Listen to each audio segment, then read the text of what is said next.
everyone, Mr. G here. We're live today, talking to all of you. Come on, join in the chat.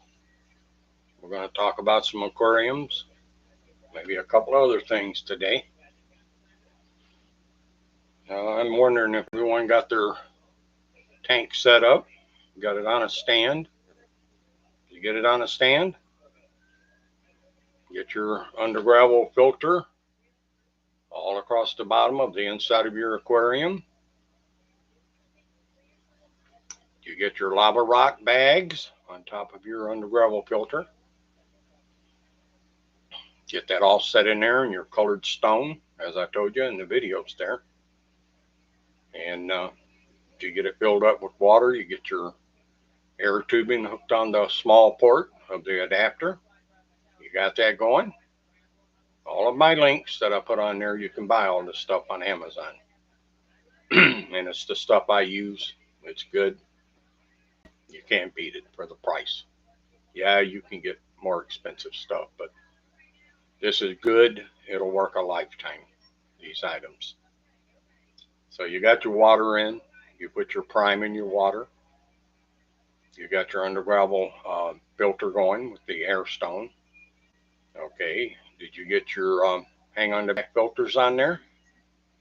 Get those going. Did you put the stability? Did you pour that inside the hang on the back filters there? I assume you got two of them. If you only got one, that's okay. It depends on the size of your tank.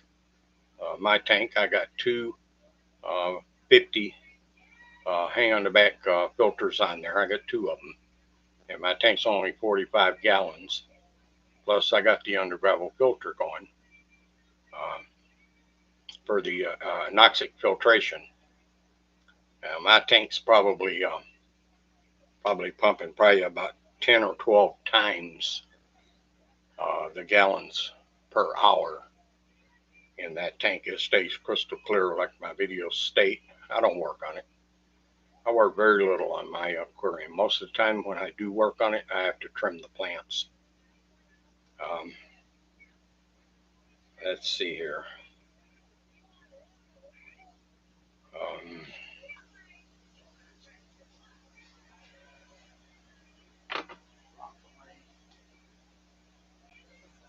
Now my plants I have in there, I ordered them online. They came in a box.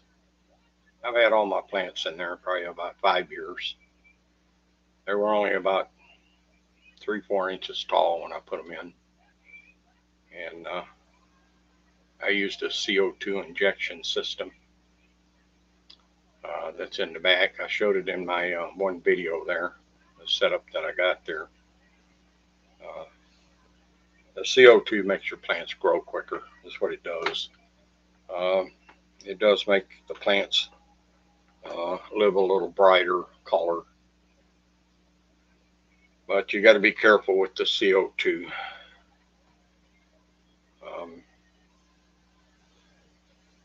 I think I got my sound on. Yep, I got it on. Anybody out there to talk to me? I'm on here live today. Anybody want to talk back? I want to be on here for quite a few minutes. If anybody wants to jump in.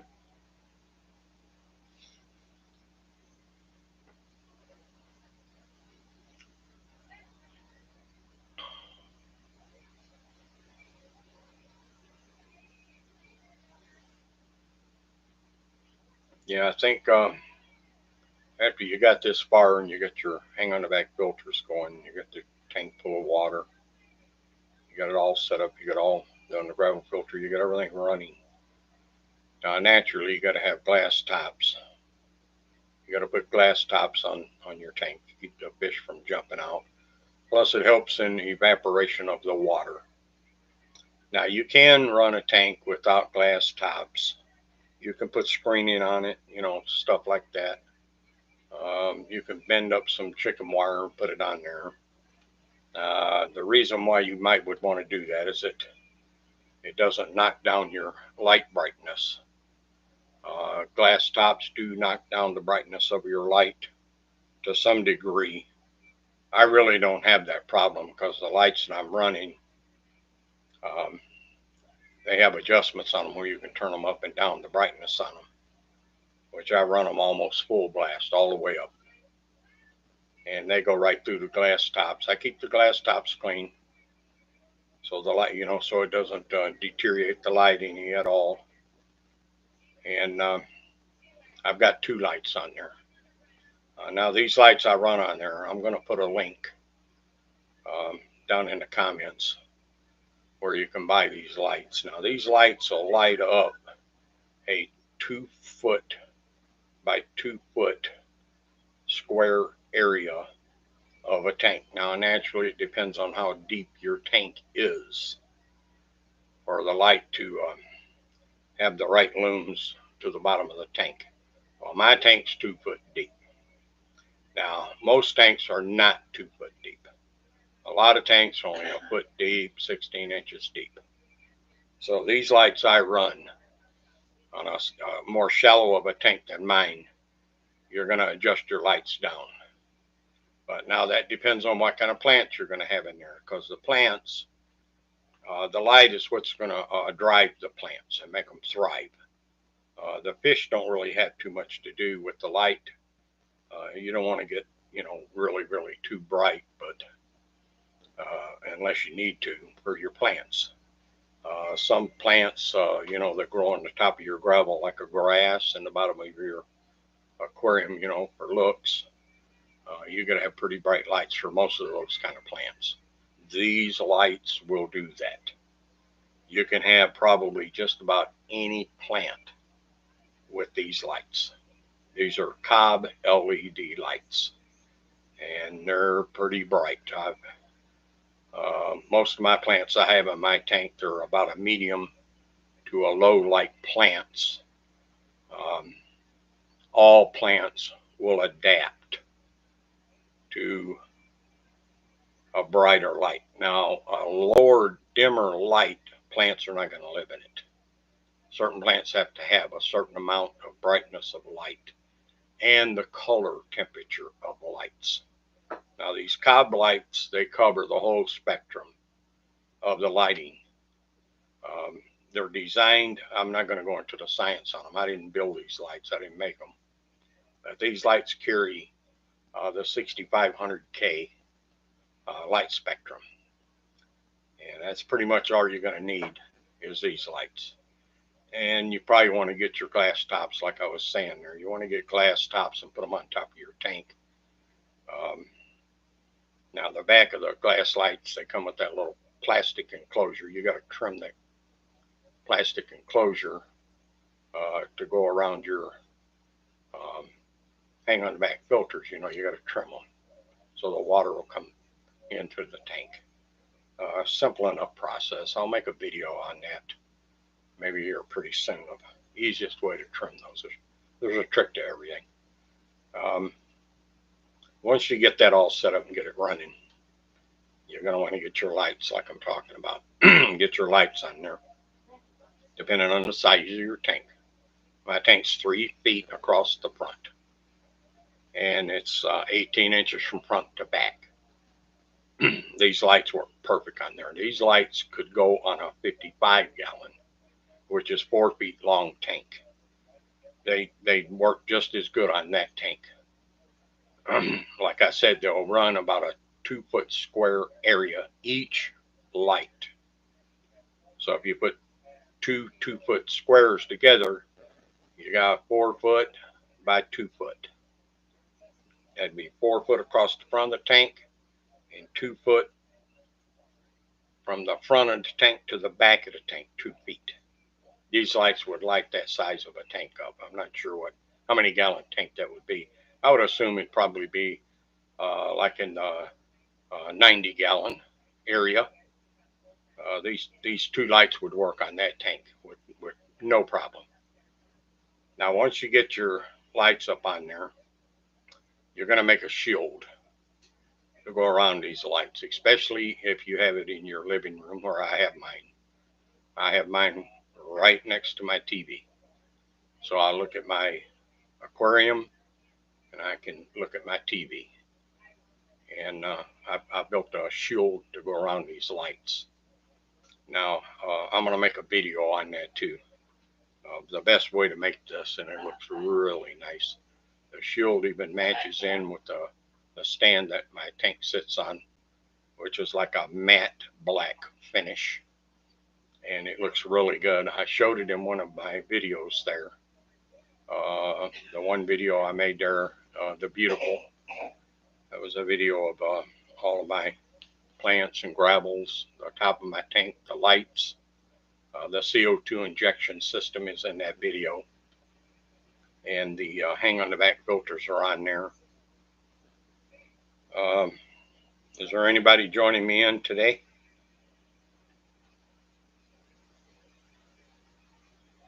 I'm live here. I've been on about 11 minutes.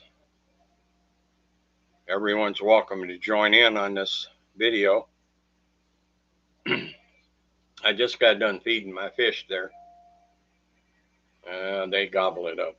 You literally, angelfish, literally, in a sense, you can overfeed them. But most fish, they'll eat just about all they can eat in about a minute. After that, you're actually overfeeding them. So that's a good way to feed your fish. Some fish use smaller size food. Larger fish you use larger size food. That's like the diameter of the food.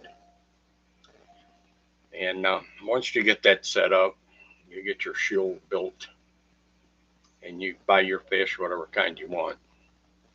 I got 6 full-grown angelfish. I got 2 blue gouramis, and I got 2 black skirt tetras. All my fish are full-grown. And I don't do anything to my tank, like I say. I put the evaporated water in it about once a week, depending on, temperatures and things of that nature, but usually about once a week. And I use a 50-50 deal. I use a gallon of tap water. I put the prime in it. And then I use a gallon of RO water. And I put those in my tank. Now that's 2 gallons of water, so I don't use 2 gallons at one time. I don't let my tank get that low. So out of those 2 gallons, I might use half of each one, which would be a gallon of water. And I'll put that in my tank about once a week. That's about what he uses, about a gallon of water a week, sometimes even a little less than that. But like I said, it depends on the temperature. And all I do is, I've got one of those magnet scrapers that sticks on the glass. I'm sure you guys have seen them. And that's what I clean my glass with. Now, I don't clean my glass that often. I might clean my glass probably once a month. I do feed my plants to some degree. Most of the time, I don't have to feed my plants. My fish take care of that. They when they poop and pee in the water, that's food for the plants, and that's ammonia. And the plants love ammonia. They eat ammonia up before they eat up any other thing that's in the water, any other nutrient or anything that's in that water. Now, the plants will eat nitrates, and we're going to make videos on these things I'm talking about later on. Nitrates is what you call the end of your nitrogen cycle. Nitrates, a lot of aquarists, people that have aquariums, they do water changes in order to get rid of nitrates. Nitrates they get kind of difficult to get rid of, and if they build up too high, you can buy a test kit to test your nitrates with. If they get up too high, they can kill the fish. Now, your plants sometimes they can eat up the nitrates, but they'll convert the nitrates into ammonia before they'll eat it up.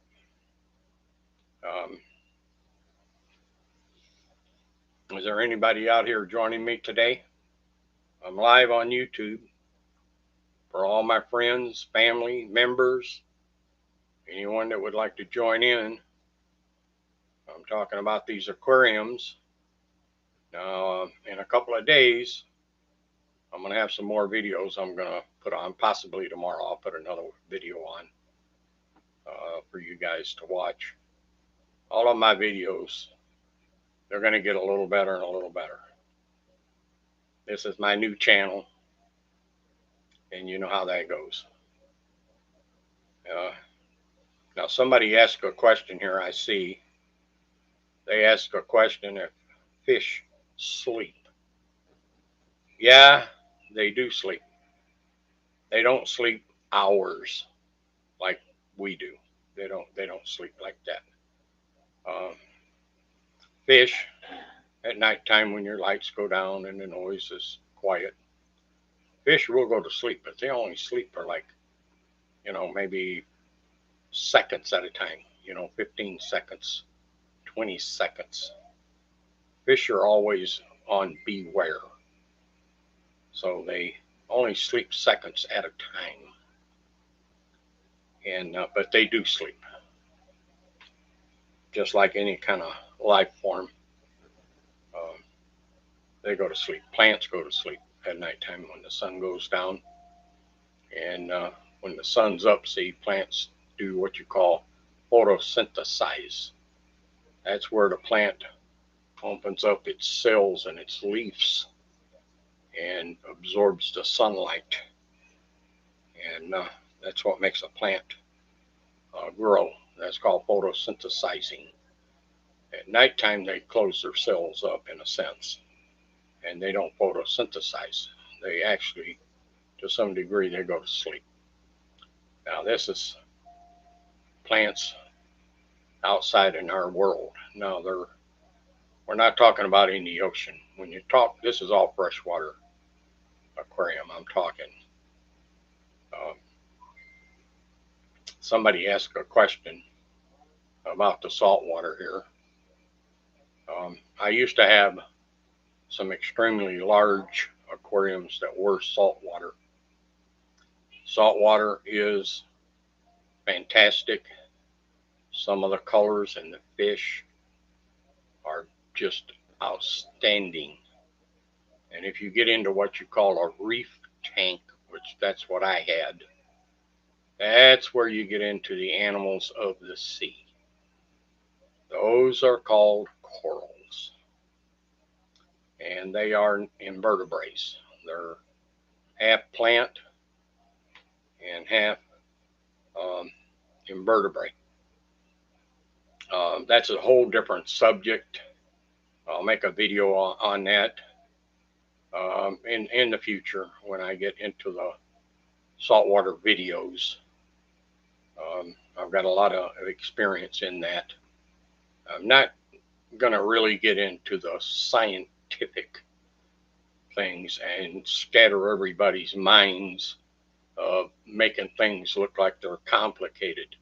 Aquariums are not that complicated. Now, some things are good to know, but you don't have to explode, let's say, your mind thinking about things. You don't need to do that. I did that when I was younger. Aquariums, you enjoy them. That's what it's for. That's what you spend your money for. You're spending your money for a beautiful aquarium, and that's what you're going to have if you kind of follow my videos and pick up on some of the tricks that I tell you about, and it'll all come together for you. It's not that difficult. Water is a very complex substance, no doubt about it. But you don't need to know all of the science about water. It's really not going to do you any good. There is some things that you do need to know about water, like the hydrogen cycle, the molecules of some of the water. Some of that stuff you don't need to know. When you go up to Walmart's, I'll tell you this, when you go to Walmart's, you can usually buy hydrogen peroxide, the 3% plastic bottles. They're usually like a dollar and a quarter. Pick yourself up, 4 or 5 of those. Keep that stuff in stock. It's a real good ingredient to use in your aquariums. You don't put it in every week, every day. You don't need that.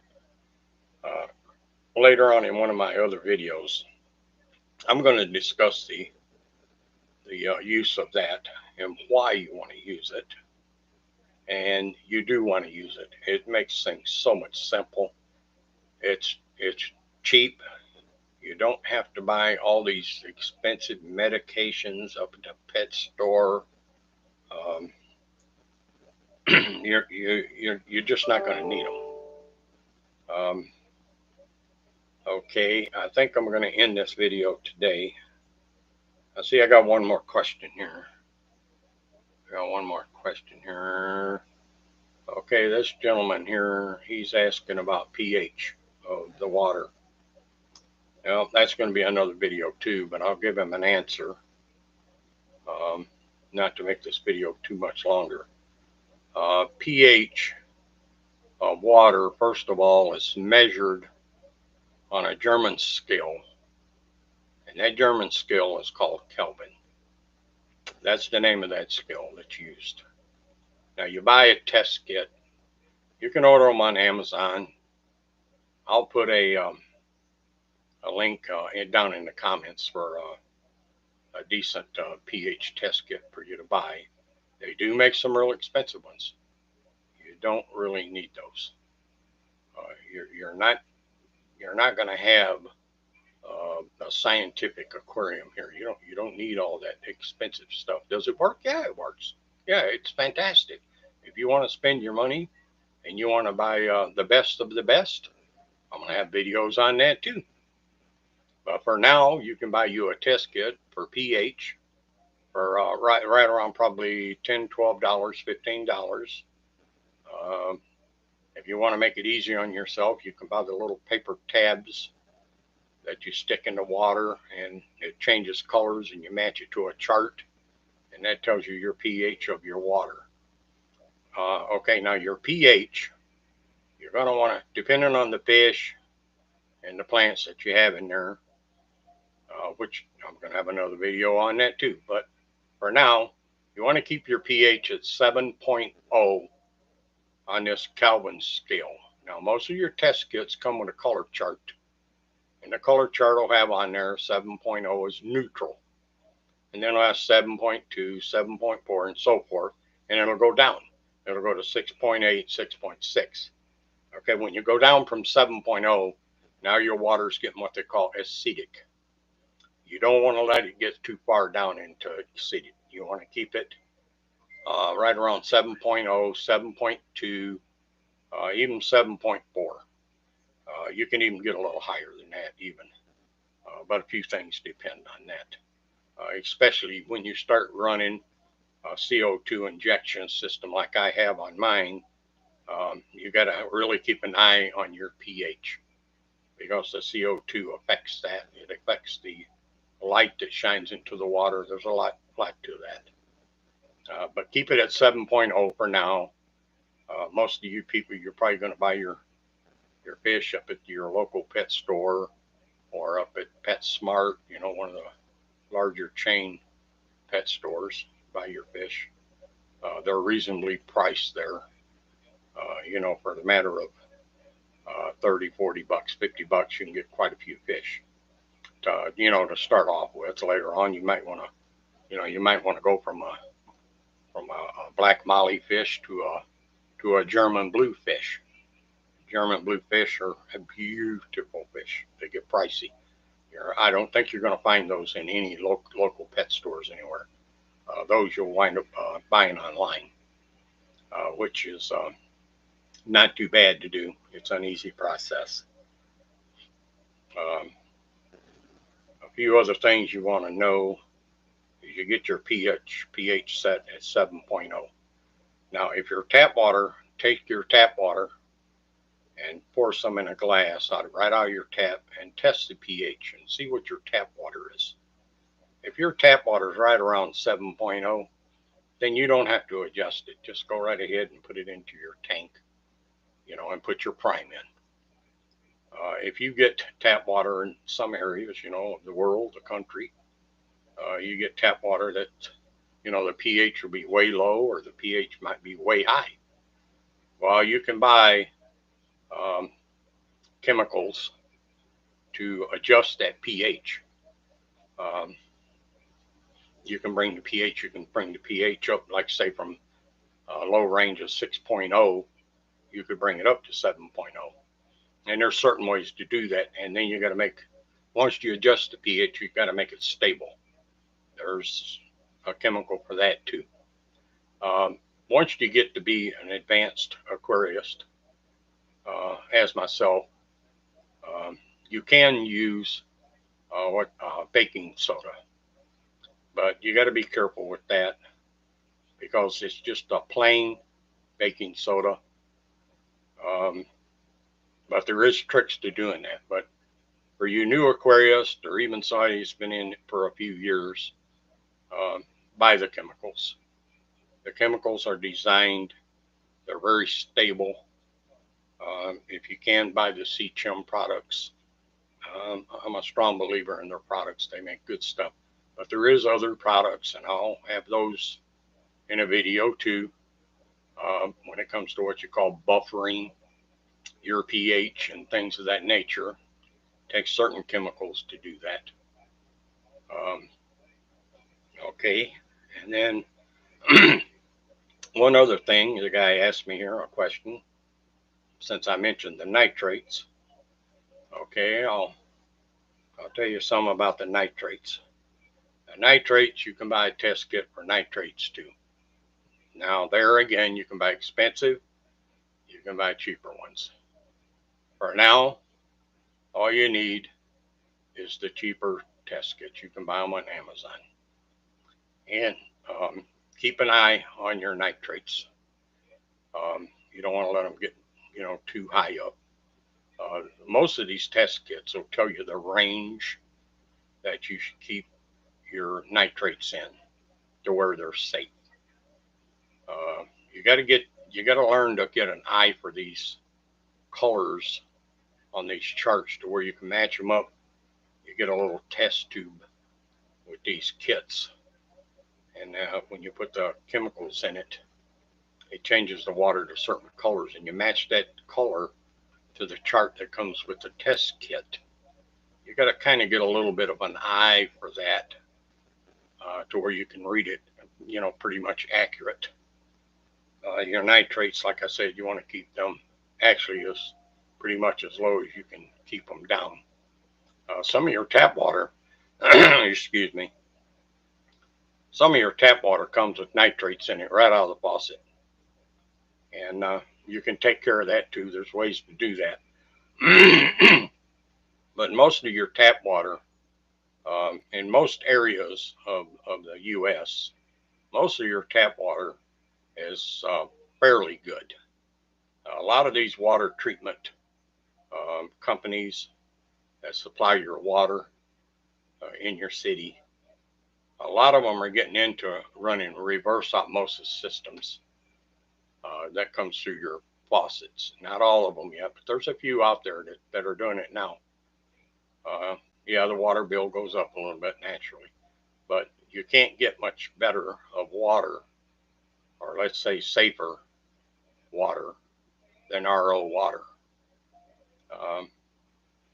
Now, for drinking water, mineral water is good for us. But these water treatment companies that supply your tap water, they're, like I said, they're using reverse osmosis, but then they're adding minerals into the water after it goes through the reverse osmosis process.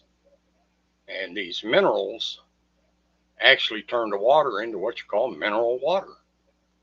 And it's very good to drink. It's good for your fish. And if you're lucky enough to live in one of those cities to have that kind of water. But if you don't, Now, you got to watch well water. Well water sometimes can be very unstable.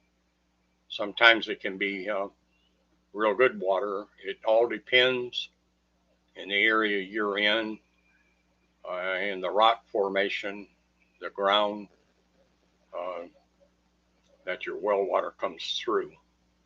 Um, Sand and rocks is what purifies your water that comes out of your well. But a lot of times, some well water can really be good water. Uh, if you've got well water that's not so good, you might want to consider buying an RO unit. Um,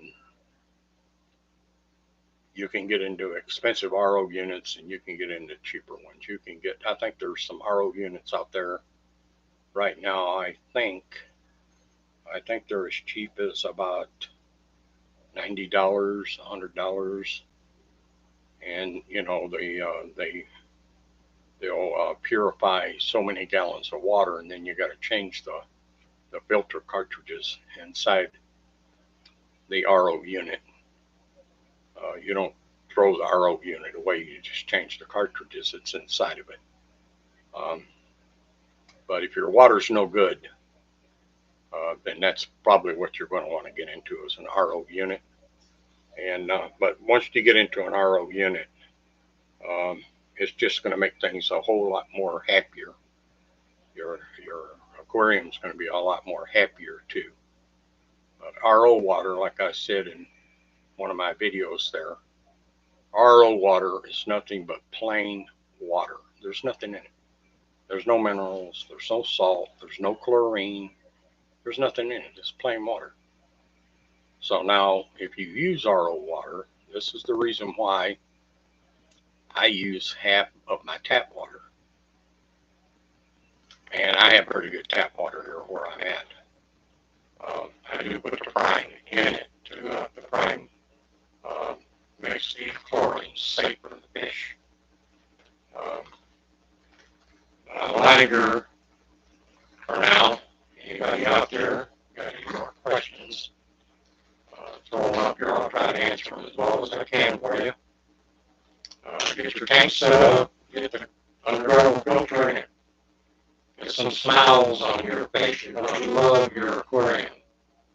At first, yes, you're going to do some work setting it all up. Once you get it set up, the longer your aquarium runs, the more that it becomes seasoned. And once it becomes seasoned, it'll just about run itself.